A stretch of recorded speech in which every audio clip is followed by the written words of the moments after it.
Работниците во земјава немаат никакви права, а нема кој да ги заштити иако имаат синдикат.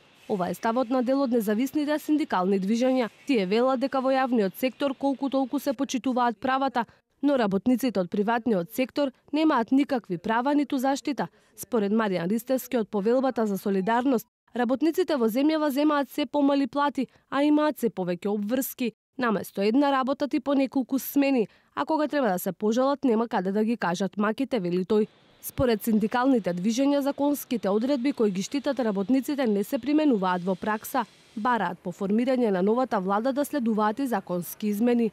Ќе бараме одредени измени во членови на Законот за работни односи во колективното договарање, кој што во овој период господин Митревски дозволи многу да се сменат членови и од законот и од колективните договори и да на штета на работниците.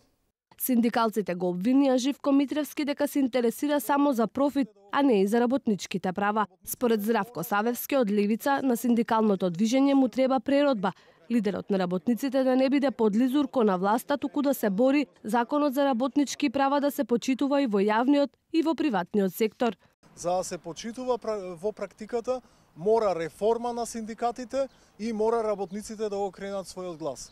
Работниците мора да ги преземат синдикатите кои се во момент, оние синдикати кои во моментот се окупирани од синдикалната бирократија и да им дадат полна поддршка на оние синдикати кои ги штитат работничките права. Синдикалците порачуваат работниците наместо дневно да гледаат да се борат за нивните права и утре наместо на излет да излезат на протестен марш.